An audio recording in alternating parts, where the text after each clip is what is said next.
Smart Bourse, le dernier quart d'heure, on va s'intéresser à la gestion obligataire, pas n'importe laquelle, le crédit haut rendement, high yield, avec un spécialiste, Olivier Becker. Bonjour. Bonjour Fabrice. Vous êtes responsable de la gestion obligataire chez Amiral Gestion. On va faire un focus avec vous sur cette tranche très spéciale, le high yield. Mais tout d'abord, rappelez ce que c'est exactement les différents types de crédits corporate, c'est-à-dire le crédit aux entreprises. Alors effectivement, le crédit aux entreprises, c'est quoi ? C'est de la dette qui est contractée par des entreprises. Au lieu d'aller voir leur banque, Oui. Ils vont émettre ce qu'on appelle des obligations pour financer des projets, des acquisitions, des investissements. Et donc, il y a plusieurs catégories d'obligations d'entreprise. Les obligations émises par les très grandes entreprises, les multinationales du CAC 40, comme on dit, c'est ce qu'on appelle les obligations investment grade. Et puis, il y a un gisement qui sont des entreprises un petit peu plus petites, qui sont les obligations à haut rendement. Et c'est un gisement qui a énormément augmenté depuis une quinzaine d'années, qui représente à peu près 400 milliards d'euros en taille, et qui est un gisement d'entreprise de qualité, puisque la notation en moyenne, elle est BB, donc c'est la meilleure notation du haut rendement. Et on retrouve tout un tas de secteurs, en fait, dans ce gisement du haut rendement, que ce soit les télécoms, par exemple, avec l'opérateur Free, par exemple, Oui. ou le secteur de l'automobile, avec Renault, Valeo, mais aussi plein d'autres secteurs du quotidien, comme Paprex, CMA-CGM ou d'autres. Oui, c'est étonnant de se dire que ces sociétés qui sont très connues du grand public, qu'on utilise peut-être au quotidien, sont finalement moins bien notées. Ça veut dire que parce qu'elles n'ont pas la taille critique suffisante, vous le disiez, multinationale ou groupe du CAC 40, finalement, la notation est dégradée. Alors, elle est dégradée, mais elle n'est pas pour autant mauvaise, je dirais. Il y a deux critères. En tout cas, le crédit, ils vont payer plus cher leur crédit à cause de cette notation. Tout à fait. Il y aura un rendement qui sera supérieur, on en parlera tout à l'heure, mais qui reflète souvent le fait que les agences de notation, donc qui donnent ces notes, prennent principalement en compte la taille de l'entreprise. Et donc, ces entreprises que j'ai citées, c'est des entreprises qui ont des chiffres d'affaires en milliards d'euros, mais qui sont néanmoins plus petites que L'Oréal ou Sanofi. Oui. Tiens, je fais un détour par l'actualité. On a vu que la note de la France, alors là, on est dans les pays, les obligations d'État, c'est un comportement différent. Mais quand on perd, du coup, en note, ça veut dire qu'on va payer demain son crédit plus cher. Exactement. Ouais. Donc c'est pour ça que les entreprises sont attachées à garder des fondamentaux solides et souvent leur notation la plus élevée possible pour effectivement payer moins cher le coût de leur dette. Olivier, quel est l'écart entre les sociétés les mieux notées, investment grade, et ces entreprises dites high yield ? Alors aujourd'hui, le rendement moyen des obligations à haut rendement, c'est à peu près 5,5%. Oui. Lorsqu'on investit dans une obligation dite investment grade, c'est 3%.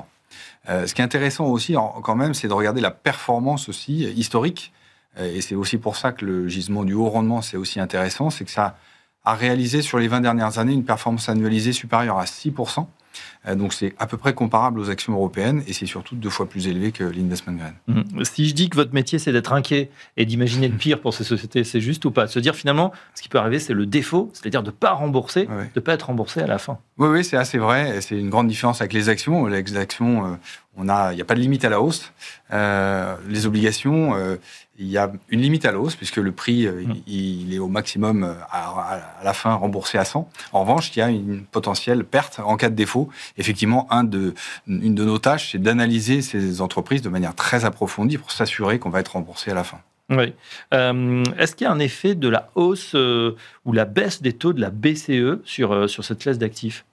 Alors, je dirais, une obligation au rendement, c'est une obligation. Oui. Donc, elle est par définition sensible aux variations des taux. Vous parliez de la différence avec l'investment grade tout à l'heure. Je pense que c'est intéressant aussi d'avoir ça en tête. Une obligation à haut rendement, elle est plus sensible au risque de crédit, donc le risque de défaut, qu'au risque de taux. Grâce notamment à son rendement élevé. Si je vous donne un exemple très concret, en 2022, on a eu une formidable hausse des taux historique. Au cours de l'année, les obligations investment grade, elles ont baissé de 14%, les obligations high yield de seulement 9%, parce qu'elles sont moins sensibles aux taux.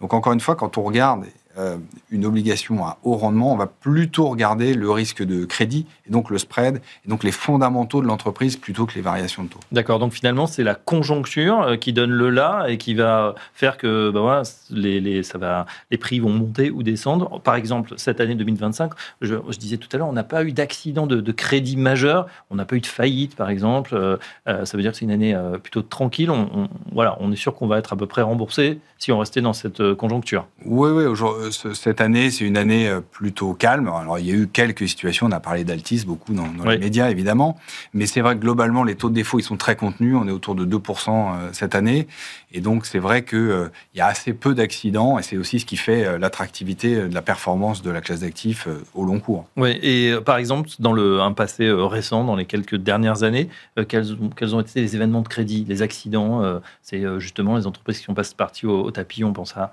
Casino, on pense à Orpea, par exemple. On imagine qu'il y avait des obligations derrière. Oui, tout à fait. Il y a eu des obligations.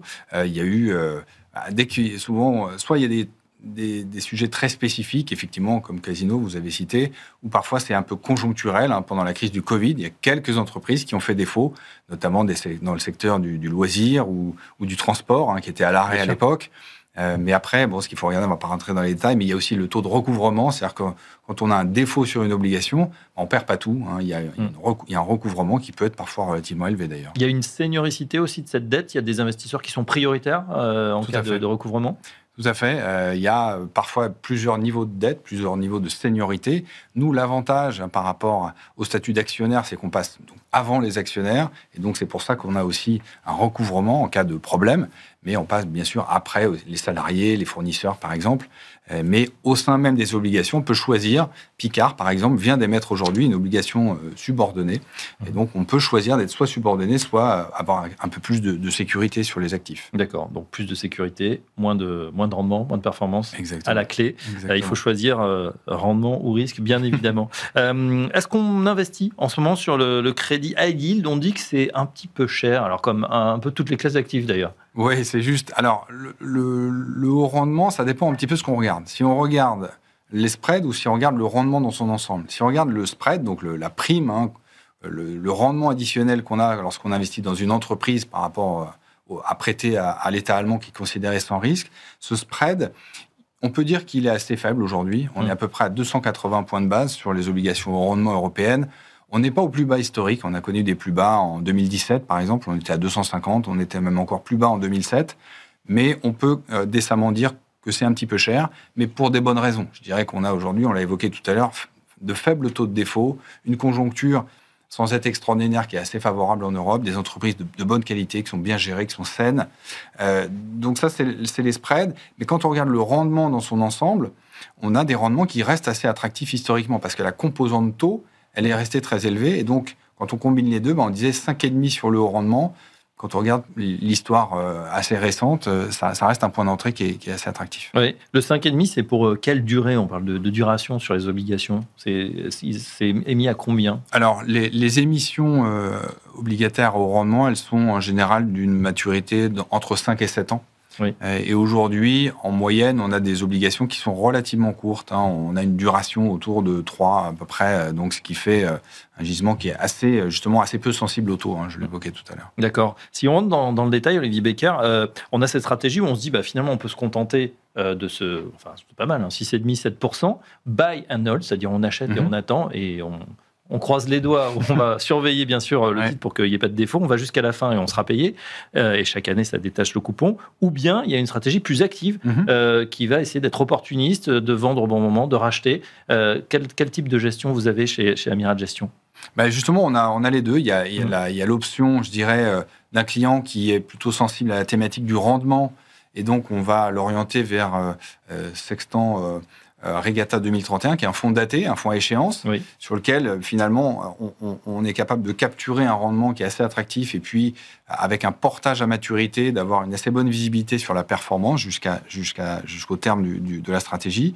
Et puis on a d'autres stratégies qui sont plus flexibles, effectivement, qui sont plutôt pour des clients qui cherchent des solutions type performance absolue, comme Sextant Optimal Income, par exemple, qui a une capacité de faire varier de manière très sensible sa duration, quitte à aller même en territoire négatif, et son niveau de risque pour s'adapter à des changements importants de régime de marché. Oui. Est-ce qu'il y a un lien entre justement des accidents de marché sur l'action? Est-ce que ça se retrouve immédiatement et de façon identique sur l'obligataire? Est-ce que la vitesse est la même? Quand, par exemple, il y a une mauvaise annonce de résultat, on voit que ça baisse d'un coup, on peut perdre 5-10% sur un titre. Alors, en général, c'est vrai qu'il y a une réactivité qui est en général un petit peu plus forte sur les actions. Oui. Et les ampleurs sont parfois plus marquées, et parce que la volatilité est plus élevée. C'est vrai que si vous avez une mauvaise publication sur une action, vous pouvez avoir assez facilement une action qui va baisser de 10 à 15%. Toutes choses étant égales par ailleurs, la réaction sur l'obligation, on parle plutôt d'1 ou 2 points. Donc, on a quand même une volatilité qui est plus faible sur les obligations, et c'est ce qui fait aussi son attractivité, je dirais. Mais je reprends cet exemple, si on a un accident de marché, on voit un titre qui baisse de 10%, le gérant action, il peut dire, moi je crois en ce titre, c'est même, tiens, il y a une erreur de marché, ou en tout cas, moi je crois que ça va rebondir très rapidement. Est-ce que le gérant obligataire, il peut se dire, bah, moi aussi en ce moment, on me donne un rendement plus élevé, j'y vais. Ah oui, tout à fait. Nous, c'est notre quotidien de saisir des opportunités, et donc lorsque des obligations offrent un rendement qui, je dirais, est supérieur au niveau de risque qu'on a estimé, nous, par nos propres analyses, par notre connaissance de l'entreprise, on est évidemment très actif et très réactif pour saisir les opportunités lorsqu'elles se présentent sur le secondaire. Ça s'est présenté récemment. Est-ce que vous avez une belle histoire à nous raconter comme ça d'un titre où vous étiez persuadé que finalement tout était assez sain, vous étiez en ligne avec l'analyse et puis vous avez vu des opportunités? Alors, j'ai pas, là, vous me collez un petit peu, j'ai pas un exemple très précis en tête, mais je dirais que cette mécanique de saisir des opportunités, elle est aussi très valable sur le marché primaire. On n'en a pas beaucoup parlé, mais il y a aussi des nouvelles obligations qui sont proposées sur le marché et qui sont également source d'opportunités. Je vous cite un exemple d'une société qu'on a découverte, qui n'est pas cotée en bourse pour le coup, c'est la société Urbaser. C'est un des leaders espagnols du traitement des déchets. C'est un peu l'équivalent de Paprex, si vous voulez. Une société qu'on a découverte et dont on a considéré qu'elle offrait un rendement qui était très attractif par rapport à ses fondamentaux. Et puis, par exemple, vous parliez d'évolution des prix. C'est une obligation qui a été émise à 100. Elle vaut plus de 103 aujourd'hui parce que elle a continué de délivrer des bons résultats et on a fait visiblement la bonne analyse au départ. Et il y a un attrait sur ce titre qui n'est pas coté en bourse, mais qu'on peut suivre via des obligations. Ah bah voilà, on a fait le point sur ce crédit high yield, une poche de gestion. Il faut savoir aussi que les obligations, c'est beaucoup plus important, beaucoup plus profond comme marché que les actions, puisque la dette, évidemment, des entreprises est infiniment plus profonde. Merci Olivier Becker. Je rappelle que vous êtes responsable de la gestion obligataire chez Amiral Gestion. Merci d'être passé par chez nous. Voilà, cette édition de Smart Bourse se termine. Merci de l'avoir suivi avec nous. Demain, vous retrouvez Grégoire Favé à ce poste, toujours 17-18h en direct. Merci de nous avoir suivis. Très bonne soirée à tous.